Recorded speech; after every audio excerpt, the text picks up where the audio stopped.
try to trap and either go for a really quick steal or foul immediately.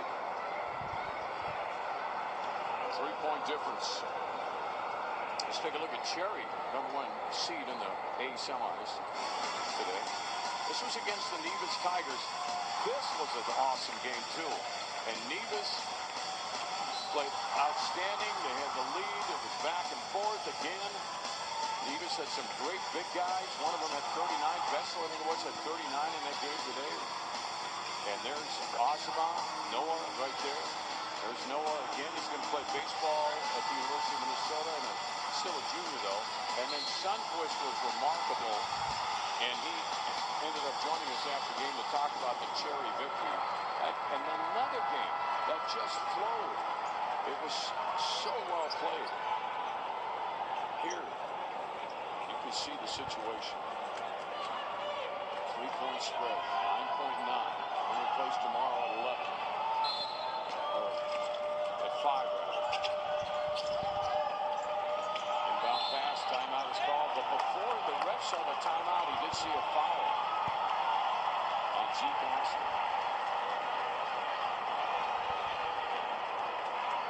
Coach Brad King of the Caledonia Warriors can't believe it. Thought his team was in a really good position to force Albany to burn one of their timeouts.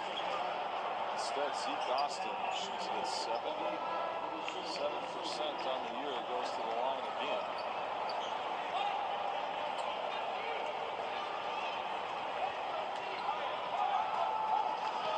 Austin, 1 of 2 from the line today.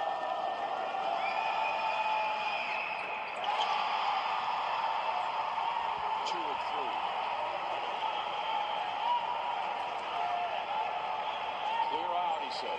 Everybody get out of here. And they do.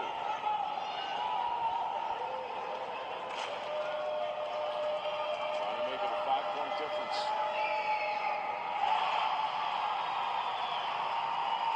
Big free throw. Caledonia picks up the ball now. The clock starts to tick. The long three-pointer just off one more time here. Inside the lane. Can't get the runner.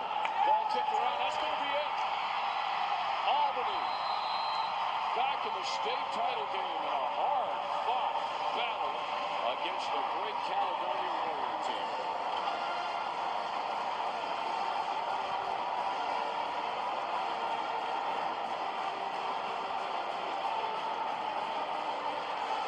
Congratulations to Albany, the ultimate shot at redemption. They got all the way to the semifinals last year and got punched out by Lake City. Previous year they won this tournament. Well, they get a chance at redemption. Get all the way back to the state title game. Corey Schlegel. I got to hand it to Brad King. The way he coached his team back, being down 25-5 with 0 momentum. That was impressive. And Corey Schlegel just keeps turning out winning teams. And now we should have a great matchup no matter what happens here with Brecht and Waseca. But before we get to that, we'll have a chance to talk with Zeke. And let's go down courtside. Zeke Austin joins us after a great game, 22 points, but really probably the biggest, not only with those threes he hit right away, but the last 2 free throws. Zeke, congratulations. Thank you. Okay, let's talk about what you guys talked about at halftime. What was the game plan coming out? Because the score at halftime, you were up by 11.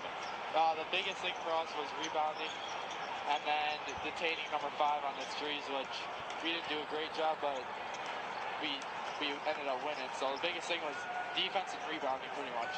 Zeke, congratulations on a great game and the opportunity to not only get back to the tournament, but get back to the state title. What does it mean for you and this team to have a shot at redemption? And, you were punched out in this game last year against Lake City. What does it mean to get through and get back to the state title? Yeah, it means great because this is my last season, so it means a lot to get back with this group because they're all friends of mine. So hopefully we can go win this thing. Zeke, I got to ask, being the 6'9" former center that I was, I never had the stroke and the feel that you do from behind the three-point line. When you're in the zone like that, especially to start the game, knocking down those threes, what's going through your head, man? I mean, a lot of confidence, and shooting is all confidence. And once I get going, I feel really great. So it was nice to do that because I didn't do that last game, and to shoot good this game, it felt really good. Yeah, well, Zeke, it was a fabulous game. Good shooting out there from the threes. But those last 2 free throws, any nerves at all, or didn't even think about it? Yeah, a lot of nerves, but just got to stay calm on free throws. All right, thanks a lot. Well, you got a short turnaround time for 5 o'clock tomorrow, so we'll look forward to seeing you back here on tomorrow 5 at Williams Arena. Thank you. All right. Congratulations, Zeke. Thank you. Yeah, what a game for Zeke and his teammates. Albany continues the streak. They'll be in the championship game. We don't know who with, but we'll find out in a second here, Spencer. Next up, Trent and Chris, 45 TV. Coverage of the state tournament continues. It's better today. I found that. What? Basketball. No, Huh? the bus driver was annoyed. I had to go in your house. What a rally What? by the Huh? Caledonia He was Warriors. annoyed. What? The bus driver was. The game went on. The first half, they were down 20 fast. He told everybody in there, and I got paid $1. I paid $1. Says, no, open, no. You know, it ain't $1 a ride. It's $2 for a ride. There's $2. Now I got to pay $1. And he said, next time you ain't gonna pay no $1. You pay $2 next time. The whole game, you get right there, and you just can't make that one play down the stretch. And Chris, you hit the nail right on the head. You can see as they You like came this time down the stretch, sausage? they were not able to Like that time? cash in their free throws at the end of the basketball game. And to me, that was the difference in the outcome. That, and then they had 5 or 6 possessions where Albany just denied them good looks. It would either be tied or a 2-point game, and Caledonia just hit that one last bucket. And you have to credit Albany, who stayed in the fight and weren't going to let them break through. You know, Albany played a very good basketball game from start to finish. And when Caledonia made their run, Albany did not panic. They were able to move the basketball at the right time, find the right shot also at the right time. You know, but Zeke Austin, he was big time with them coming down the stretch. Big players make big plays in big games, and he certainly did. Let's show you how things You're going to unfold. get along with spend time with you. That's Mason great. King, what can you say? Had 20 points, 6 3-pointers, did everything he could to keep his team in it. You know, Chris, they got off to such a I like spend time with the game you. was over from the get-go, but Caledonia showed great heart and determination. They became tough on No, the defense. boy. You're naughty. Into some easy baskets in transition. Ethan Stendel's dunk had it within 5 with 6 to go, and then all of a sudden the 3 from Mason King. The lead's gone. It's tied at 50 with 4 minutes to go, but Austin, man, they held on. Zeke Austin helped them build this 3 part of that early flurry that gave them the big lead and the margin of error that they ended up needing every bit of. You know, Chris, when you have guys who have been here before, they understand this moment. They would not panic. They would continue to run the offense. They would make the plays they need to make to finish off the game the right way. Sam Hondo was all over the place. That was a rally, killing, stealing bucket. Then Bennett Hilla, that's a huge 3. He played 7 minutes and came on and made that 3 that was clutch. A team victory for the Albany Huskies as they march on. The tournament stats brought to you by Raising Cane's Chicken Fingers, freshly made and constantly craved. The field goal percentage completely flipped. First half, Caledonia couldn't hit anything. Then Albany went cold in the second, and Caledonia caught fire. Well, allowed Caledonia to get themselves the back rest into of the it. game in the second half. They took the ball strong to the basket. You saw 24 points in the paint. Listen, we're Come on, 7 you for can 7. from. We're shooting at 100% so far. Dante 7 was over today, he semifinals down was. so far in this state tournament, and all 7 have been really good No way. games. Well, when you get to this Is point, that you're going to see Tommy some very good outside? basketball Is team, that and you're Tommy going to have some close outside? games to end the day. I would imagine I don't we know, have he's one not more over ready it all for you. well. Unbeaten Waseca, the 2 seed. They're going to try to knock off the defending champs. Breck. Well, they'd like to go back-to-back and have a shot at Albany as they look for a second straight title. Waseca and Breck coming up as Albany marches on. They're back in the final with a 59-54 win over Caledonia.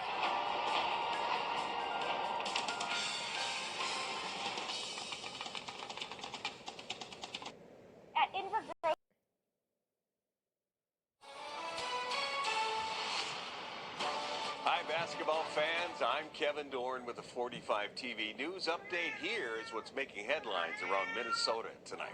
Governor Tim Walz today released a revised budget proposal. It includes $250 million in new cuts for 2028 and 29, plus small one-time investments for fighting bird flu and more law enforcement training. The last budget forecast showed the current surplus dropped $160 million to $456 million, and it showed a $6 billion deficit the following 2 years. Now the governor and lawmakers will have to find a budget compromise. State ag officials today confirmed 3 new locations infested with emerald ash borer. For the first time, it's been found in Aiken County. There are new quarantine zones for all of Aiken, Mille Lacs, and Pine counties now, and a quarantine zone in St. Louis County has been expanded. EAB is now found in 54 counties. DNR says Minnesota's home to an estimated 1.6 billion ash trees. Thousands have already been lost. Metro Transit Gold Line opens tomorrow after years of work. The first rides begin at 5 a.m. with buses running every 10 minutes. The $500 million project will connect St. Paul and Woodbury on a dedicated lane running adjacent to I-94.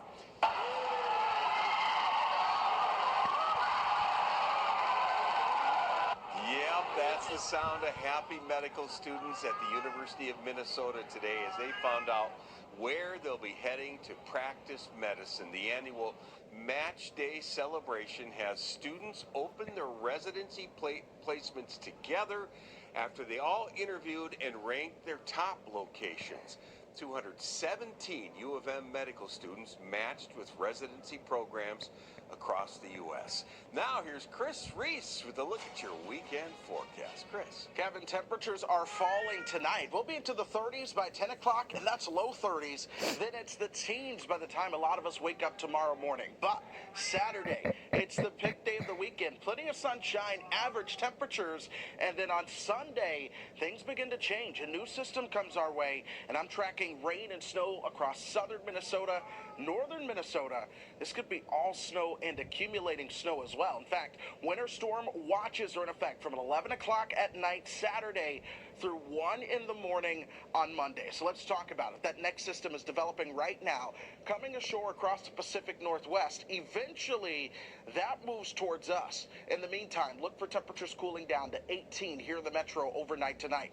Northern Minnesota, Hibbing down to 5. Single digits for places like Bemidji as well. But tomorrow, plenty of sunshine. Winds come out of the south. We'll start to warm into the 30s and 40s. Southwestern Minnesota could make it into the 50s. 9 o'clock tomorrow night, look as showers begin to arrive. This is the arrival of our system and your best chance of rain in the metro. That's in the morning on Sunday. Northern Minnesota dealing with the snow pretty much all day Sunday, and by Sunday evening, we could see wraparound snow showers and flurries here in the metro. But your 7-day forecast from Minnesota's Weather Authority, it's a lot warmer next week. Highs back into the 50s and even 60s next Friday. Okay, thanks, Chris, and leave it right here on 45 TV because there's more excitement coming up at the Boys State Basketball Tournament. Up next, Waseca takes on Breck in the Class 2A semis. Then our live tournament coverage picks up with Championship Day tomorrow. Games begin at 11 a.m. in Class A when Cherry plays Dawson Boyd, followed by Mankato. 5 TV tournament stream.